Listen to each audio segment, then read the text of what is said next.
Terima kasih untuk tim pujian yang sudah membawa kita ke hadirat Tuhan, merasakan hadirat Tuhan, bagaimana kita tahu persis bahwa Tuhan hadir di tengah-tengah kita.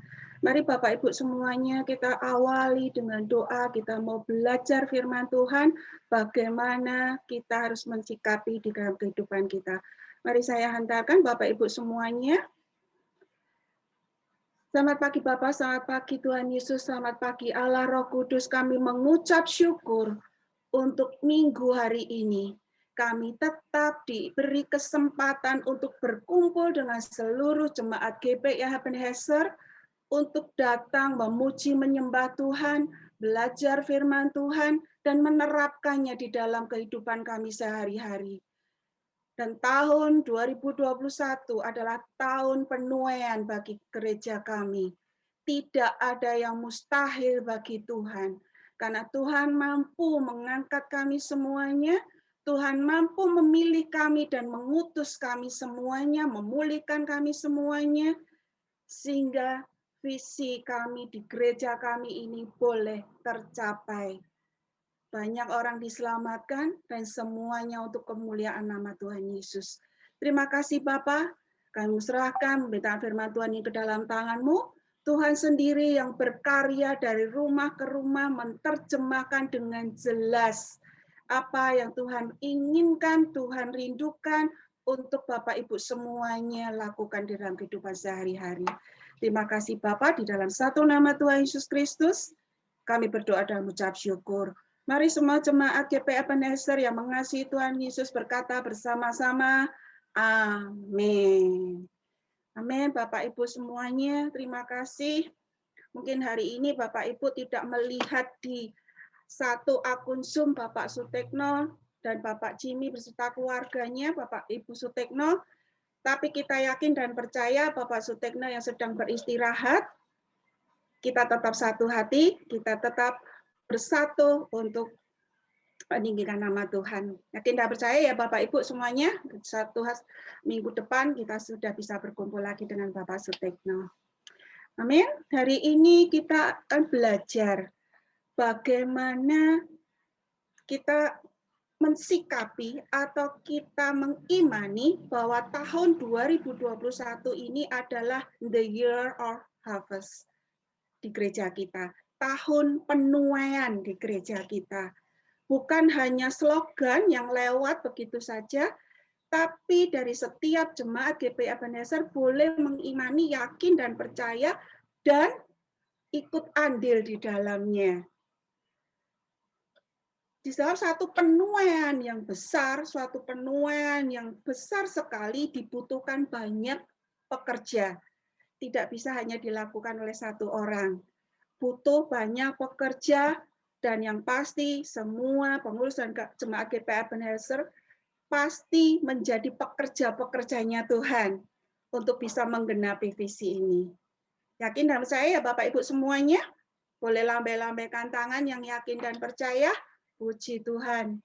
Semuanya satu hati untuk menuai.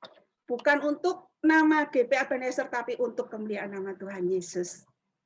Ya, untuk bisa menjadi penuai, kita harus sadari apa itu panggilan. Panggilan melayani Tuhan. Mungkin Bapak Ibu semuanya, teman-teman youth, teman-teman PIN, AM yang bergabung di Zoom ini, boleh bertanya ke diri sendiri, apa panggilan Tuhan di dalam hidupku? Apakah Tuhan memanggil saya untuk melayani pekerjaan Tuhan? Apakah Tuhan sudah jelas memanggil saya untuk bisa melayani pribadi Tuhan dan pekerjaan Tuhan?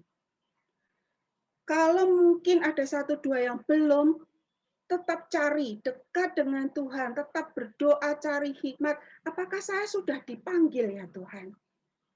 Karena sebuah panggilan itu adalah hubungan antara dua pihak. Yang namanya panggilan itu adalah hubungan dari dua pihak. Yang pertama adalah pihak yang memanggil.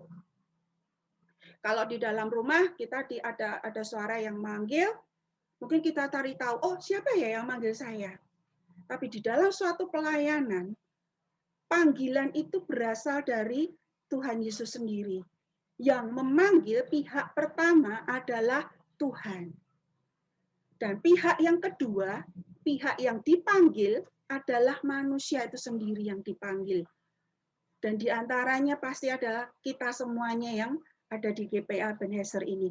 Panggilan adalah hubungan antara dua pihak, yaitu pihak Tuhan Yesus yang memanggil, dan pihak kita sebagai anak Tuhan Yesus, pengikut Kristus ini yang tahu persis bahwa saya dipanggil.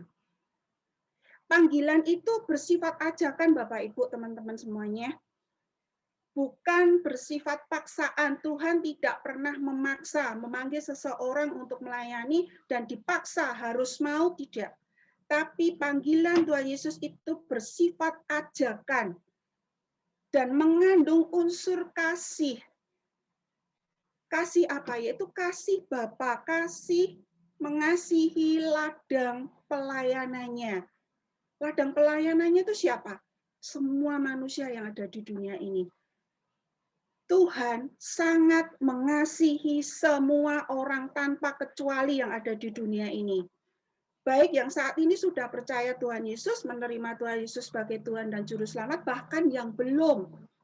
Kasih Tuhan itu sama, kasih Tuhan itu tetap mencari siapapun untuk bisa suatu saat nanti ada penuaian besar-besaran di seluruh dunia. Enggak cuma di gereja kita, tapi di seluruh dunia ini, semua orang bisa menangkap kasih Tuhan dan menerima Tuhan Yesus sebagai Tuhan dan Juru Selamatnya.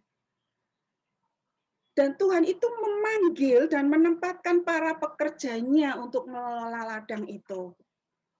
Jadi Tuhan tidak bekerja sendiri. Tuhan mampu melakukannya, bekerja sendiri, sendirian menjangkau banyak jiwa di seluruh dunia ini, tapi Tuhan butuh partner. Tuhan tidak bekerja sendirian, tapi Tuhan butuh partner, rekan sekerja.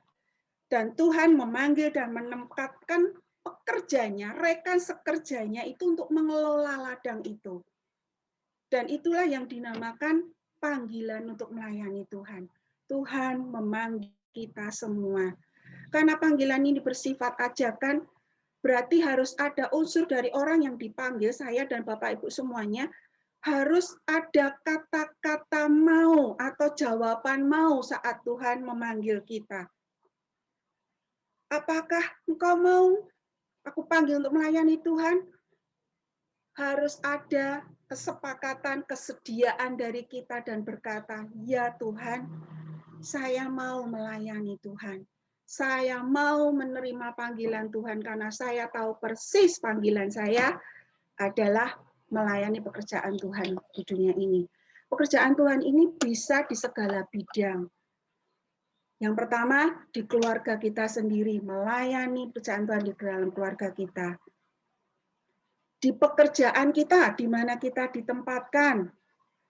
Di sekolah, di tempat kuliah, di mana Tuhan utus kita untuk belajar. Atau di lingkungan rumah kita, tetangga kanan kiri kita. Bahkan di gereja kita. Ladang Tuhan sudah menguning dan Tuhan butuh pengerja-pengerjanya. Itulah maksud dan tujuan dari panggilan Tuhan itu.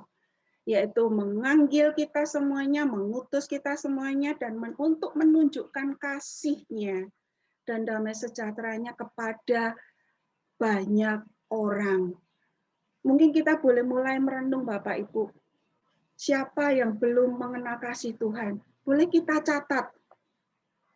Oh, saya dipanggil untuk melayani si A. Bisa dicatat namanya. Saya dipanggil untuk melayani si B di sini.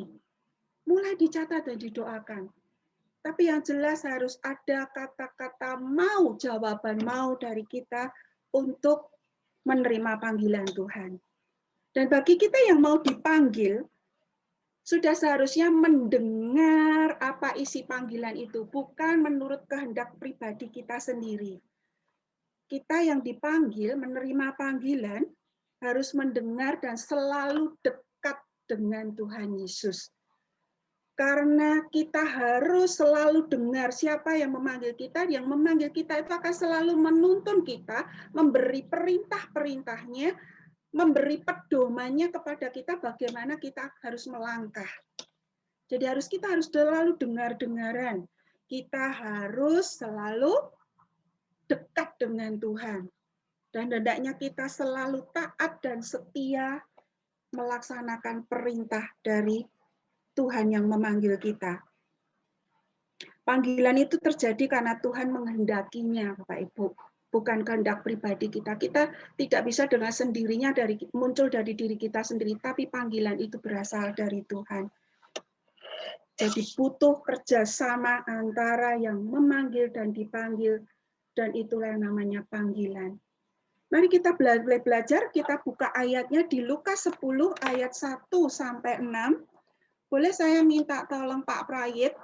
Ya, Pak Prayit ini adalah salah satu jemaat yang selalu mensupport kita saat pujian, selalu sukacita. Dan mungkin boleh bantu ya Pak Prayit ya untuk membacakan Lukas 10 ayat 1 sampai 6.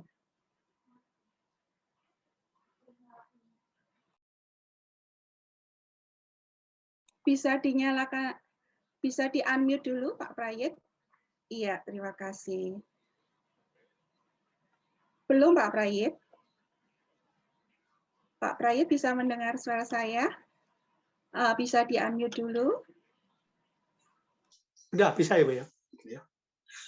Kemudian pada hari itu, Tuhan menunjuk 70 murid yang lain, lalu mengutus mereka berdua-dua mendahuluinya ke setiap kota dan tempat yang hendak dikunjunginya. Ayat 2, katanya kepada mereka, tuaian memang banyak, tetapi pekerja sedikit. Karena itu, mintalah kepada Tuhan yang empunya tuaian, supaya ia mengirimkan pekerja-pekerja untuk tuaian itu. 3, pergilah, sesungguhnya aku mengutus kamu seperti anak domba ke tengah-tengah serigala. Janganlah membawa pundi-pundi atau bekal atau kasut, dan janganlah memberi salam kepada siapapun selama dalam perjalanan. Kalau kamu memasuki suatu rumah, katakanlah lebih dahulu, damai sejahtera bagi rumah ini. Dan jikalau di situ ada orang yang layak menerima damai sejahtera, maka salammu itu akan tinggal atasnya. Tetapi jika tidak, salammu itu kembali kepadamu. 7, tinggallah dalam rumah itu, makan dan minumlah apa yang diberikan orang kepadamu. Sebab seorang pekerja patut mendapat upahnya. Janganlah berpindah-pindah rumah. Dan jikalau kamu masuk ke dalam sebuah kota dan kamu diterima di situ, makanlah apa yang dihidangkan kepadamu. 9, dan sembuhkanlah orang-orang sakit yang ada di situ, dan katakanlah kepada mereka, kerajaan Allah sudah dekat padamu. Amin. Terima kasih Pak Prayit. Ya, terima kasih Pak Prayit. Terima kasih. Ya, sangat jelas. Perikop ini berbicara tentang Yesus mengutus 70 murid. Yesus mengutus 70 murid. Tidak hanya 12, tapi setelah 12 ini bisa berkarya, Yesus mengutus 70 murid.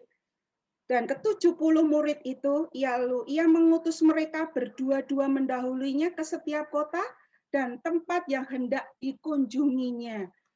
Jadi Tuhan memanggil 70 orang yang menjadi muridnya ini dituntun berdua-dua, artinya berdua-dua supaya ada kekuatan, ada saling mendukung, saling melengkapi ke tempat-tempat yang ditunjukkan. Jadi Tuhan sudah mengatur semuanya. Di mana kita dipanggil, di mana kita boleh melayani Tuhan. Dan di ayat kedua dikatakan, katanya kepada mereka, tuaian memang banyak, tetapi pekerja sedikit.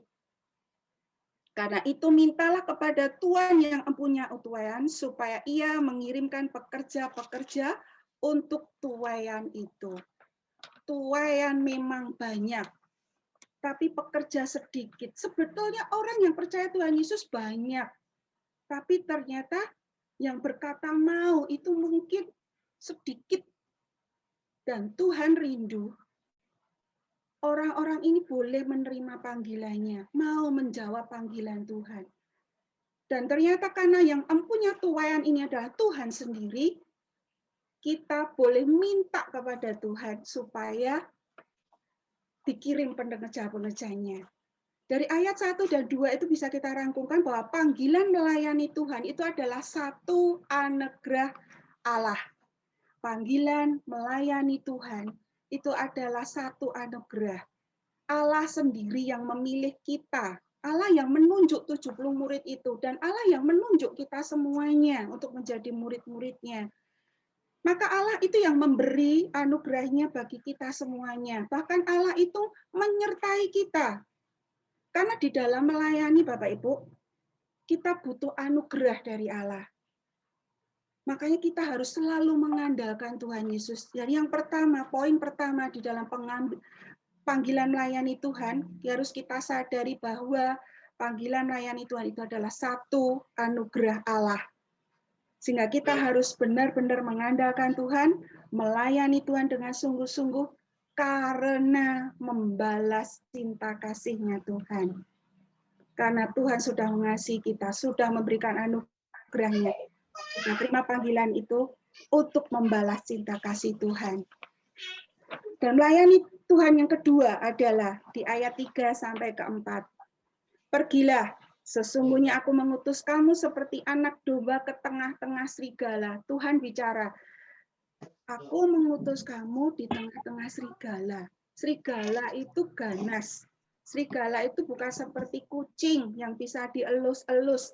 Serigala itu memangsa manusia, memangsa kita. Tuhan berkata, kamu akan aku utus di tengah-tengah serigala. Tapi janji Tuhan, Tuhan memberikan kita kekuatan, Tuhan memberikan kita bekal untuk bisa ada di tengah-tengah serigala itu. Jadi poin kedua dalam melayani Tuhan adalah berikan bukti ketaatan kita. Kita taat perintah Tuhan, dan saat kita taat melayani Tuhan, menjadi pelayan Tuhan, kita akan bisa bertahan di tengah tantangan, di tengah serigala yang mengaum-ngaum, di tengah kondisi pandemi seperti ini kita bisa bertahan. Meskipun ada badai, meskipun ada tantangan, ada situasi yang tidak menyenangkan, pelayanan kita itu akan tetap.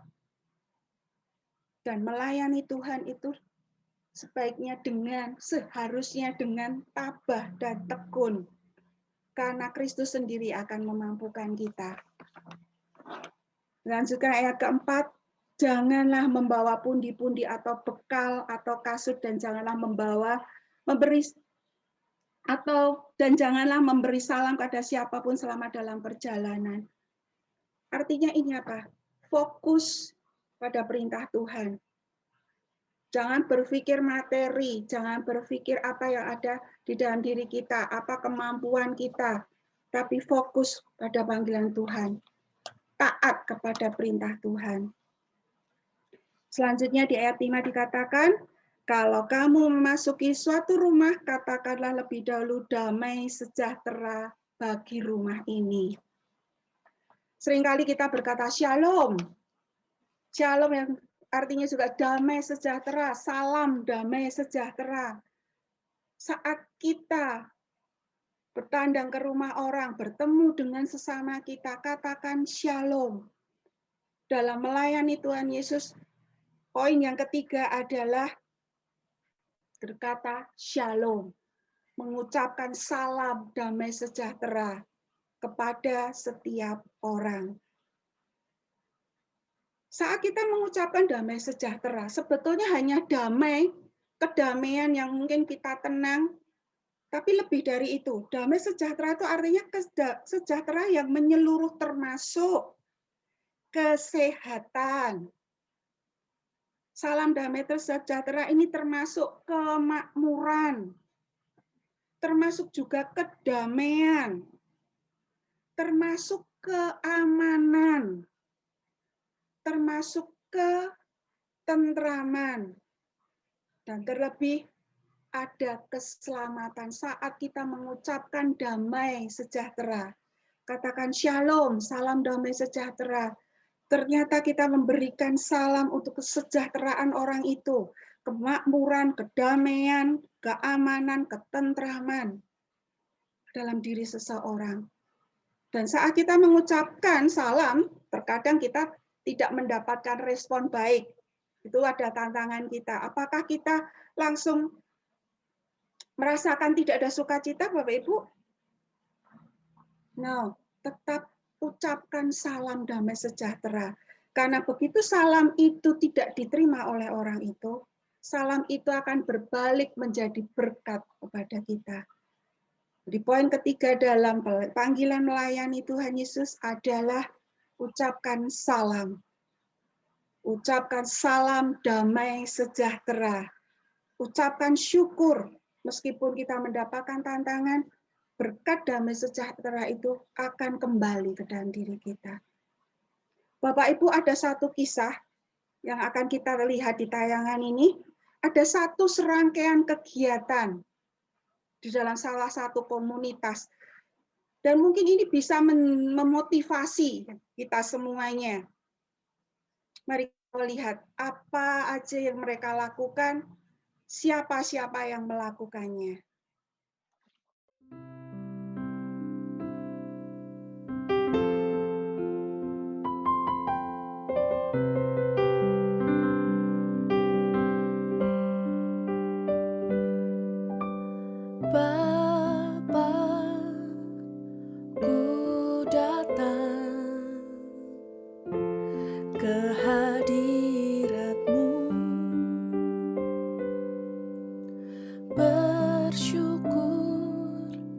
Atas kasih-Mu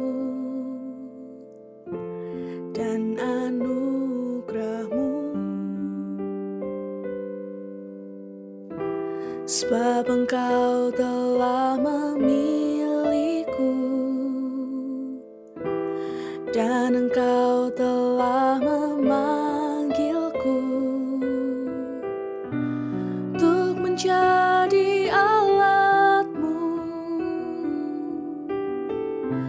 sesuai rencana-Mu, karena kemurahan-Mu kami terima pelayanan ini untuk nyatakan kasih-Mu. Sebab itu kami tak tawar hati.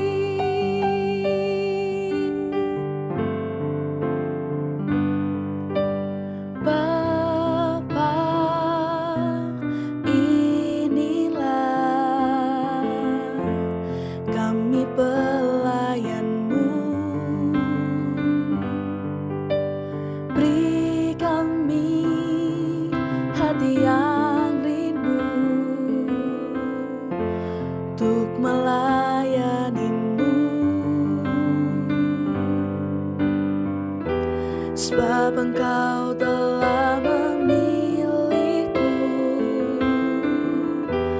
dan Engkau telah memanggilku untuk menjadi alat-Mu sesuai rencana-Mu, karena kemurahan-Mu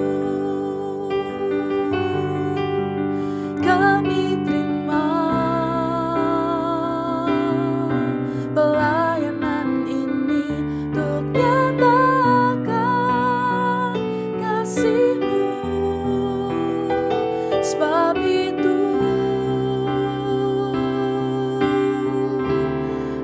kami tak tawar hati,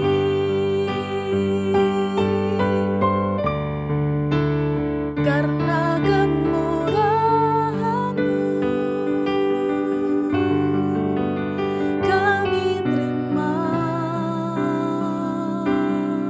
pelayanan ini untuk nyatakan kasih-Mu. Sebab itu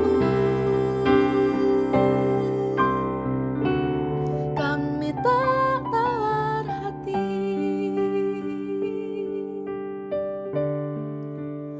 karena kemurahan-Mu kami terima pelayanan ini untuk nyatakan kasih-Mu. Sebab itu kami tak tawar hati,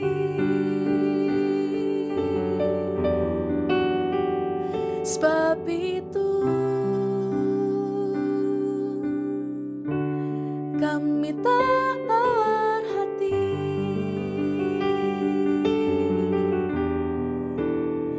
sebab itu kami mau selalu setia.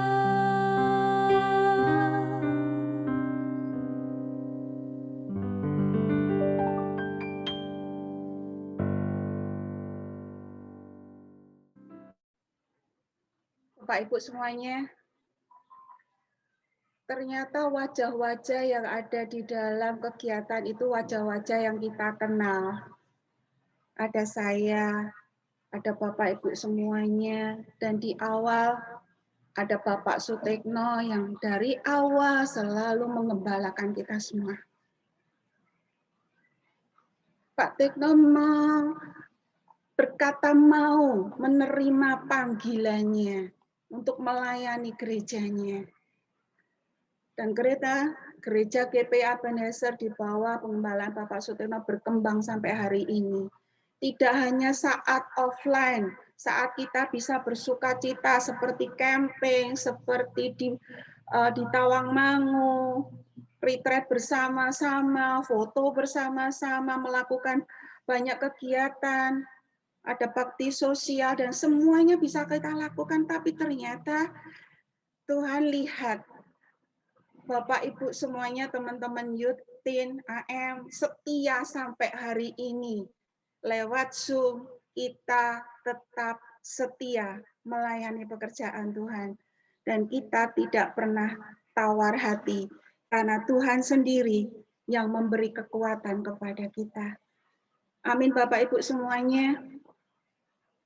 Klip ini tidak berhenti sampai di sini. Akan terus berlanjut, ada banyak kegiatan dari Bapak Ibu semuanya sebagai pekerja-pekerjanya Tuhan. Kita adalah partnernya Tuhan. Panggilan melayani Tuhan merupakan anugerah yang diberikan seturut kehendaknya. Panggilan melayani Tuhan menuntut kesediaan diri kita untuk menurut kehendaknya. Tuhan mampu memulihkan dunia ini selama kita tetap setia dan tak tawar hati. Kita mau sambut Tuhan besar. Bapak Ibu semuanya, boleh kita satu hati semuanya untuk berdoa sekali lagi untuk Bapak Sutekno Kurniawan. Kita berikan salam damai sejahtera, kesehatan, pemulihan itu terjadi dalam Bapak Sutekno. Mari kita datang pada Tuhan. Bapak, kami mengucap syukur untuk siang hari ini. Kami boleh bersatu hati, memuji, meninggikan nama-Mu. Di dalam pujian kami ada kuasa, ada mujizat kesembuhan buat Bapak Gembala kami. Kami mengucap syukur. Ada sosok yang menjadi teladan buat kami. Menerima panggilan Tuhan untuk melayani banyak orang. Dan keteladanan ini boleh kami ambil Tuhan. Sehingga kami pun semua GPA Ebenezer, jemaat GPA Ebenezer ini bersatu hati untuk melayani Tuhan. Dan kami saat ini berdoa untuk kesembuhan, pemulihan dari kesehatan Bapak Sutekno Kurniawan. Kami yakin dan percaya Tuhan pegang kendali kehidupan Bapak Sutekno Kurniawan beserta keluarga, dan Tuhan pegang kendali kehidupan keluarga, semua keluarga GPIA Ebenezer melakukan tugas panggilannya masing-masing seturut dengan kehendak Tuhan. Terima kasih Bapak, kami mau setia, sebab itu kami tak akan tawar hati. Terima kasih Bapak, kami mau serahkan seluruh kehidupan kami ke dalam tangan-Mu, di dalam satu nama Yesus Kristus, kami berdoa dan mengucap syukur. Amin.